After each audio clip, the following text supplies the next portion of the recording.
Fists up with no drama.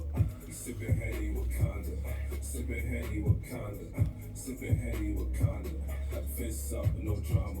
Sipping Henny Wakanda. Sipping Henny Wakanda. Smoking dope up in the corner. Clouds are forming all around us. Sipping Henny Wakanda. Sipping Henny Wakanda. Smoking dope up in the corner. Clouds are forming all around us. Welcome back. Salute. Salute. It's the Kevin Speaks Vegeta's Pain. And it's Dre, XO Music. You know the vibes. And as we all know, It's a lot going on. Yo, what we talking about today, Dre? It's crazy, Kev. We back with episode 2.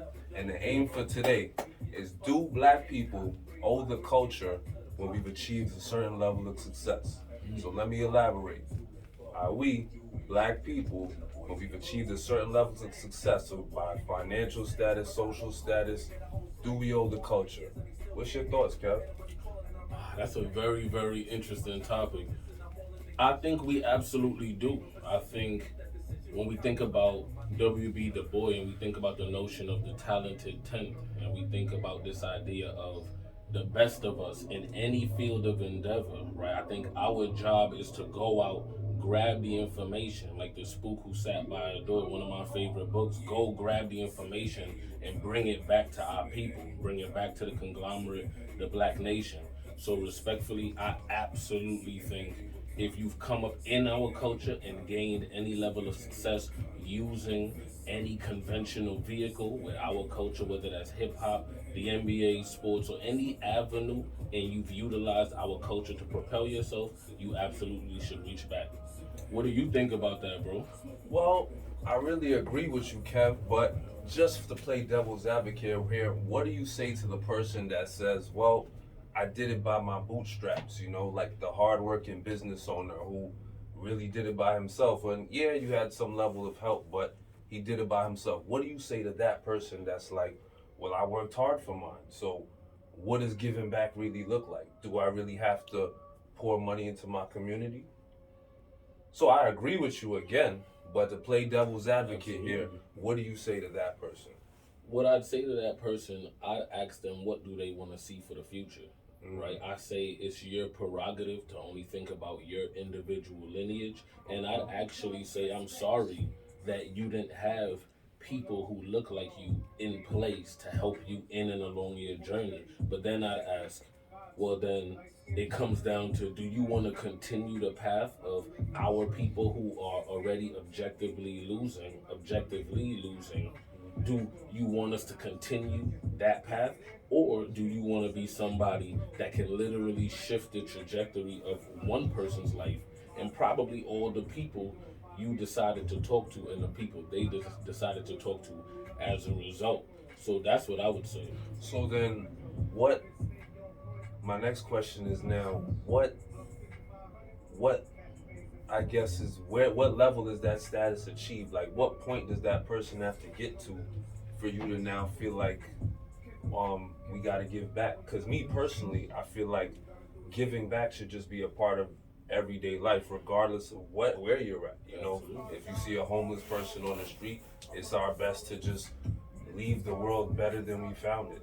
So regardless of what level of success, for conventional standards and for what we're talking about here, what level is that? What is that stepping stone?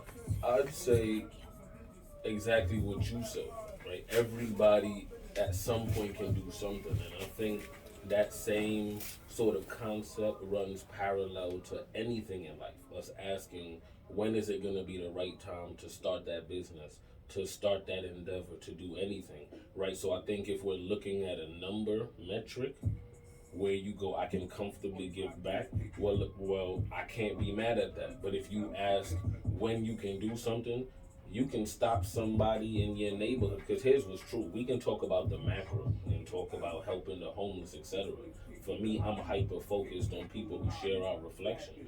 So you could stop a young person and give them game, something that it took you your whole life to figure out, and now you've given them that game when they were 12 or 15. So to that point, so why is everybody mad at Deion Sanders, by the way? Why is everybody mad at Deion Sanders? Like, I'm sure he's giving people game. I'm sure he's shoehorn back into the NFL as far as reaching out to young players, just even being an inspiration? Can we not argue that just being who you are is in essence giving back? Just shining your light. So why are people mad at Dion? Well, I'd say this, right? I think you're absolutely right. First of all, shout out to Deion Sanders because I think what he's done for HBCUs and black athletes and drawing attention to HBCUs in the game of football, that's incredible. With that being said, I also think that Deion he took on a mantle. And I don't think that he said it per se how long he was going to carry the banner and to what extent, but I think he mobilized and galvanized black people around HBCU football in a way where he became a general, and I think people thought we were really gonna ride this into something new, right? Something that we've never seen before, because something we hadn't seen before was happening. Someone with But does he? But does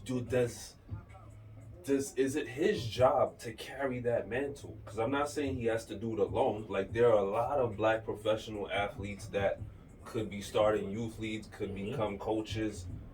So it's like it's kind of like damned if you do, damned if you don't. Because let's say he didn't go and coach HBCU. He was just a famous person that you knew that just, like what I said before, give back, maybe donate to charity, but he didn't take on this endeavor.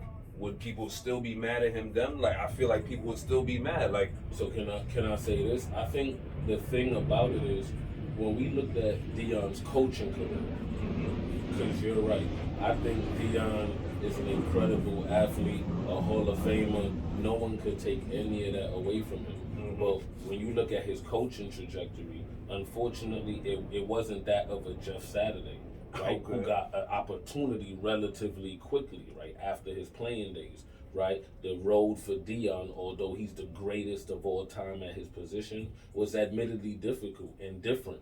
So the truth is I think Deion has gained just as much, or, right, actually I'd say just as much from Jackson State because it propelled him to this next opportunity. Because I can perfectly say Deion is probably an NFL caliber coach with what he's done.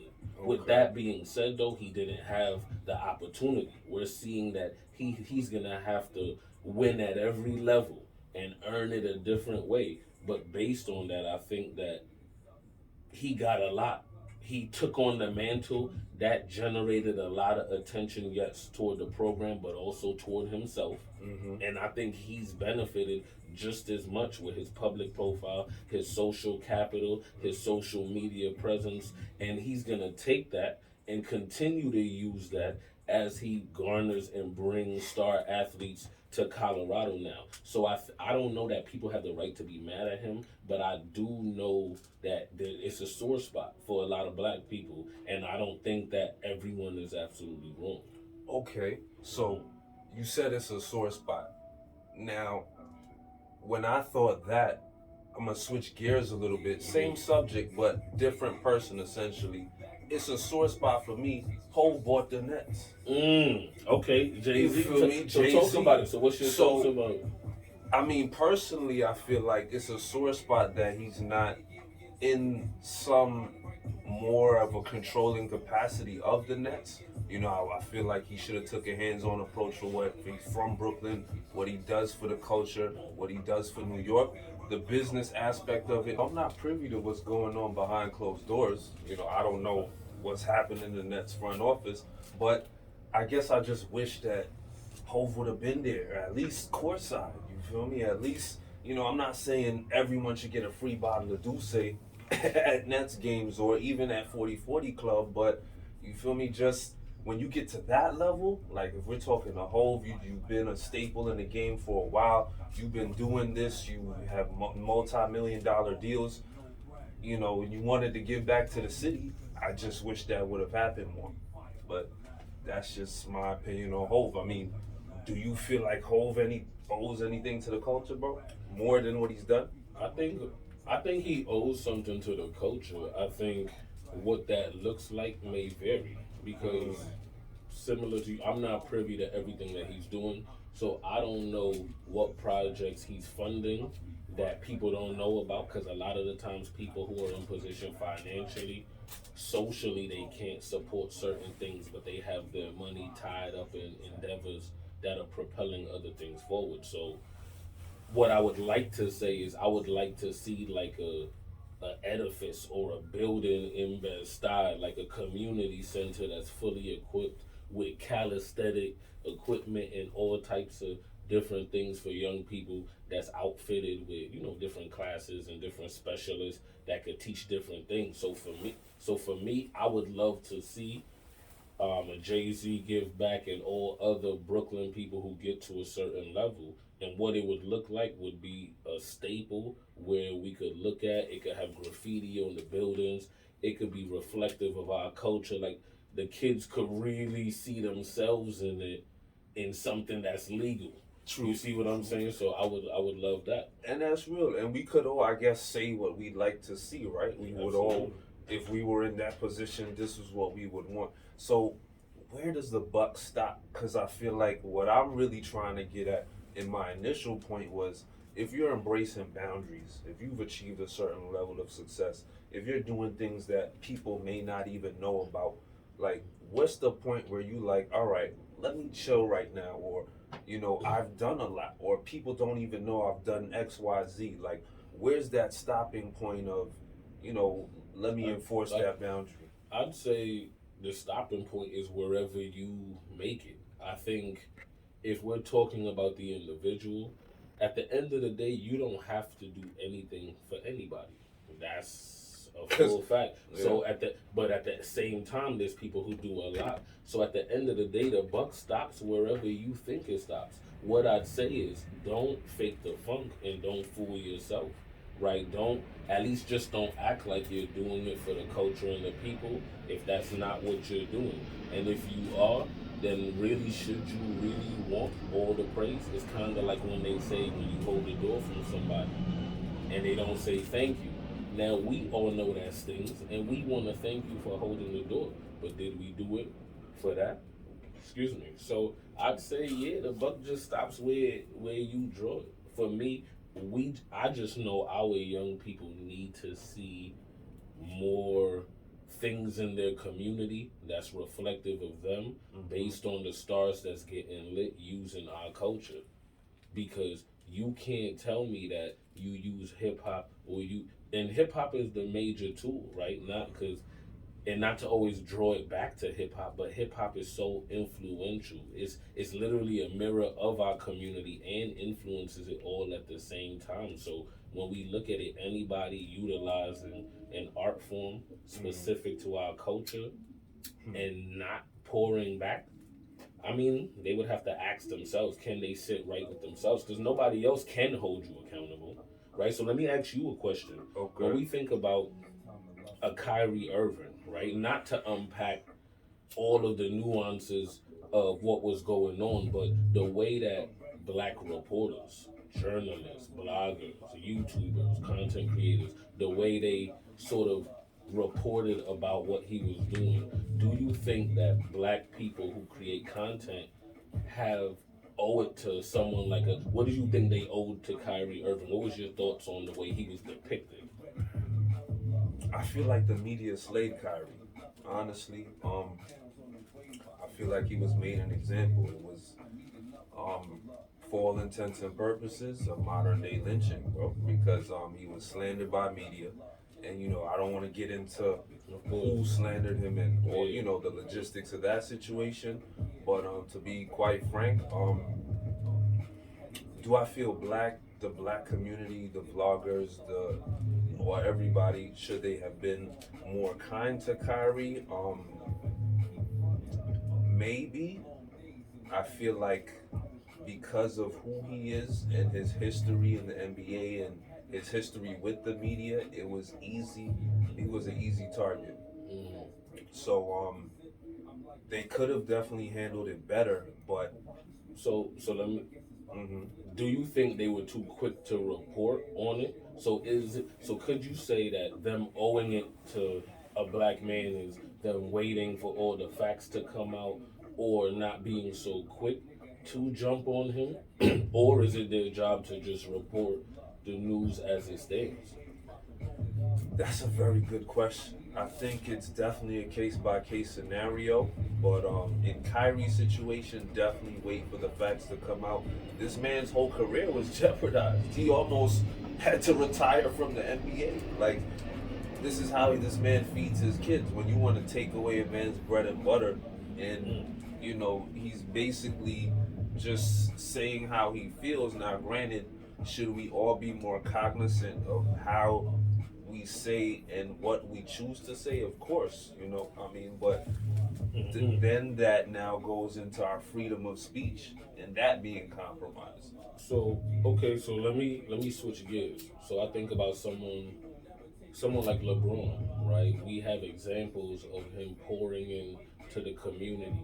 We have examples of him, right? And I don't even want to get into the various things, right? But every time we look up, right, LeBron is doing something that impacts the community, right? Should that play more into his legacy right now? I don't know that I can say LeBron does speak out against things, right? And his stances, I'd say, has been 50-50. I can say that I've seen times where he's really spoke up for what we would consider the black perspective in a moment. And there's been times when it's been a little more PC, admittedly, and that's understandable. But based on all that he does do, right, and I'd say that he does a lot, should that play more into his legacy? That he puts the culture on his back to some degree? That's a very good question, a detailed question, Kev. In LeBron's case, I feel like it's definitely gonna come down to what he does. So I definitely feel like it plays a role in his legacy. The fact that this man has opened a school when no NBA player has opened a school before, that's something that, listen, salute to LeBron, regardless of how I feel about you on the court, or who's the GOAT, that's something that can't be taken away from you. So that is a staple in history that, like you talked about, showing the kids that they can do better, be better. Like, he's changed how Columbus, Ohio, the Cleveland, that whole Ohio culture is viewed. So it definitely plays into his legacy. But So, so boom. So let me ask you this, because I also know that you had some very, very penetrating questions as well. Like, let's dive in. okay, so I'll definitely hit you with one right here. Mm-hmm. Now, how much does slavery affect how we view economic advancement? Or how much did the impact on slavery affect how we view economic advancement? I think that's a loaded question, right? And shout out to everybody who's gonna chime in and weigh in. For me, humbly, I'd say it has everything to do with how we look at economic advancement. When we look at people who were delayed, right, hundreds of years. When we look at people who were stagnated, right, beyond that, right, the pendulum pushed even further, right, denigrated, right. So when we look at all of the things psychologically, when we look at the history, and if we really think about the fact that pain is embedded in our genes, there's some people who say we carry the trauma, right? The descendants of those people carry the trauma.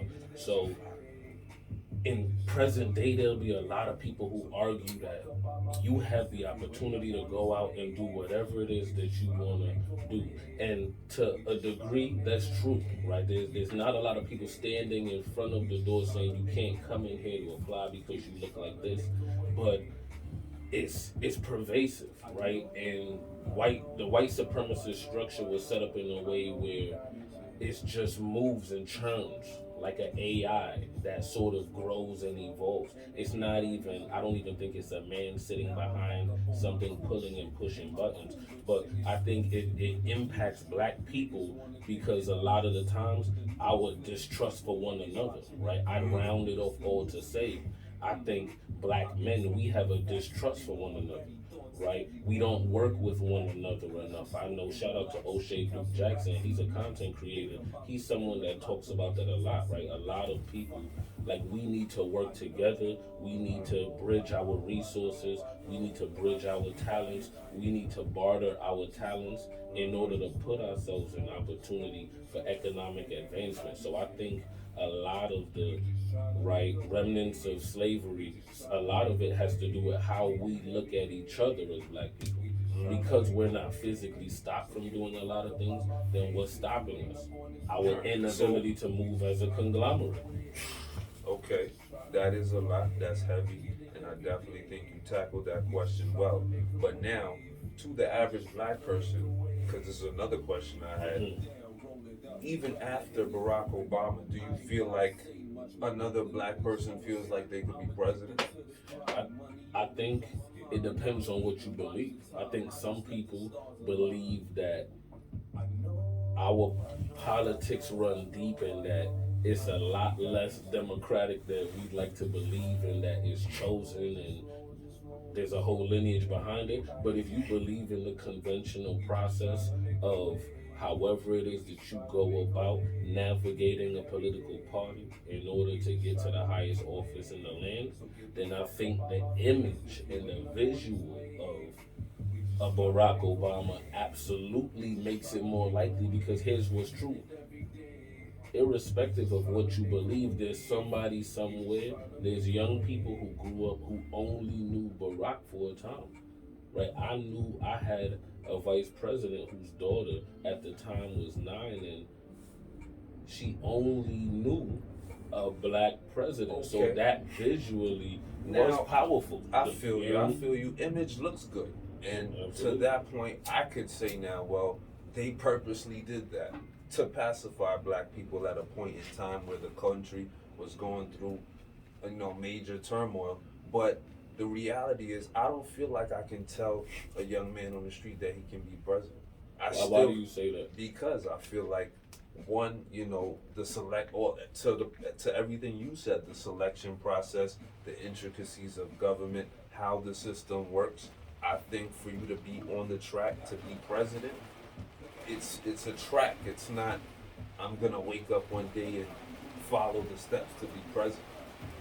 It's a lot deeper than that. So if we're just gonna get straight down to the nitty gritty and say president is chosen, I don't think, unless it's a black woman now for a strategic reason to show, a different type of agenda or a change, then it's not gonna be that.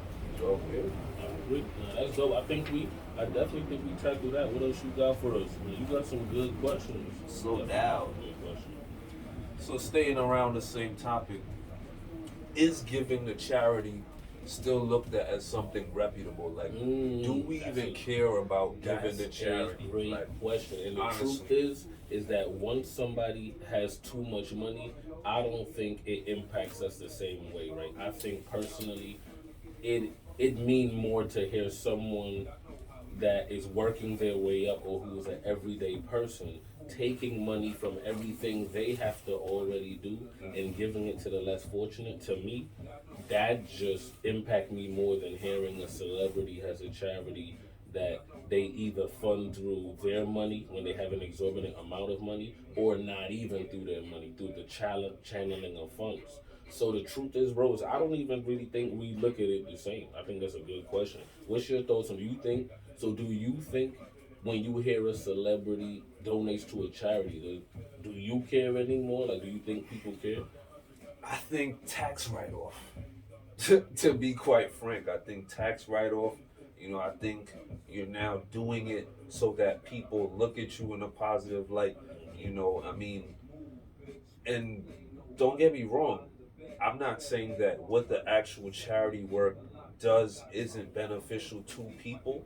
So it may still be functionally good. You may still be actually feeding people, but the intent behind it, I think, has definitely been lost. I feel like now it's just another thing you say to make yourself look good. And that's really why I posed the question, because quite frankly, Well, can I say this? I think to your point, I mhm, don't think people care about the things that are for show anymore, right? I think for some reason the pandemic impacted the whole world, and we those are so many nuances into what actually happened and what's going on. But the impact, it impacted the whole world at the same time, and I think it really thrusted people into a space of wanting to know what's real, wanting to feel what's real. Is what we're learning is part of what make people rock with podcasts, You know, right? So okay. so this idea of even getting more comfortable, I think that just saying I just give money to a charity, but no one ever sees you outside, like we like to say nowadays, or see you in the streets putting in pain with Right. the young people. The real question is, what are you really doing? I don't even really No. look at stunting. Like if you stunting, that's not impressive. How are you pouring back into the Oh, look. conglomerate? Go ahead. Okay, so boom, to that point, you said people want to hear and see the real, They right? want to feel you, absolutely. Earlier, I'm watching a show with my daughter. Shout out to my daughter, Tay. I'm watching a show where it's about a social media experiment. Mm, And people are basically, you could either be yourself or pretend to be somebody else. mm. And basically, the whole goal of the show is money, 100K at the end. And you're basically, you could create a whole different life. So, and then the ultimate goal is to be an influencer.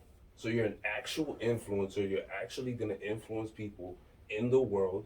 You get 100K, but this is completely fake. I think oddly enough, I think metaphorically, as you're, because I've never seen it, but as you're describing it to me, Mhm. I think metaphorically, it is real. I think they're literally showing us the process of social media influencing, because I'm not gonna say to some degree, once you put yourself out there, whatever your goal is, whether it's to make money, hopefully it's to impact people. So if it's to impact people, you're gonna become an influencer.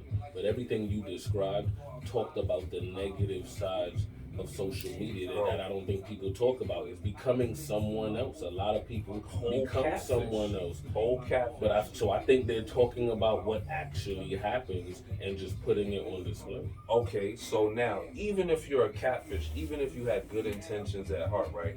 Do you think any of those people that gets the 100K is pouring back into the culture? And then now, is anybody even gonna be mad at them? Well, here's what's true. I don't think we live in a culture that promotes reinvestment off rip. I think the people who do it are the people who choose to, but I don't think we promote, oh, we gotta link up like 300 black people. And a lot of other communities, especially a lot of other sub-ethnic groups, they move sturdy, they move together, because they seem to operate like they understand something we don't. And that's when we move together, we gonna go far. You feel what I'm saying? So the truth of the matter is we've really embraced Western culture, this individualism, this self-centeredness, and then we think we're gonna get farther separately. And other cultures laugh at us because they come in, set up shop, set up dry cleaning, set up Chinese stores, set up pizzas, and everything in our community except for Caribbean spots and a few soul food spots are other ethnic groups. And shout out to them for getting their money, making their money. It's the American way, but at the end of the day, that speaks to, because we don't. I promise. Well, I haven't been. They go to show you. I haven't been in all of the other ethnic communities and seen black stores just set up. No, it's their culture, their language, their lettering, their people. And Okay, but so if we're looking at the caste system in that sense of when they're in those other cultures, when their people get successful, the people under them don't look to them like, give me this, do this, do this. I feel like the people in higher positions in those societies tend to just naturally give back. There's a more even balance of give and take in terms of, if I get to this certain point, I'm at minimum gonna take care of my family. We don't have that structural foundation where we're even gonna reach back into our family and then now say, okay, well, I'm gonna buy a house and then put my family in this house. We still arguing over houses. We still beefing over who has rights to the house. Or if we have a successful restaurant, we're not gonna, feed the community for a week. Like, so is that any other community's fault? No, that's no, it's our not. fault. So It's the truth not. of the matter is everything you're explaining, I agree with you, but that's not anybody's fault but ours. all because here's what's true. There are things that are set up that are good, that are plaguing our community, plaguing black men, plaguing black women. What's also true is we also set ourselves back a lot with a lot of our habits and practices. So the truth of the matter is everything that you're describing, we could also decide as a conglomerate and as a nation to do differently.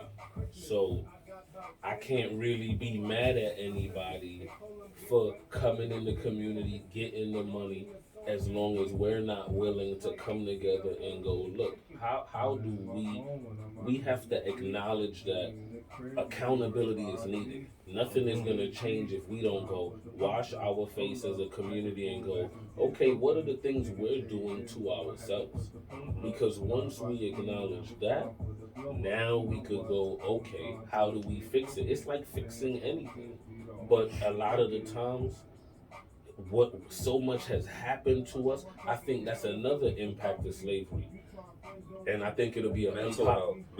Yeah, but I think it'll be I think mental health. But I'm We're tangenting. definitely gonna get into that. I'm tangenting off though. But I think another impact of slavery, which might be a semi unpopular opinion, is I think a lot of the times so much has happened to us, we can't see the things we do to ourselves because it's always so easy to see what everyone has done to us, is doing to us, or is trying to do it to us, or is But about it is to do. happening, And all of that It is all happening. of that is true. But here's what's true: the problem is that it becomes paralyzing because we've all become victim to it.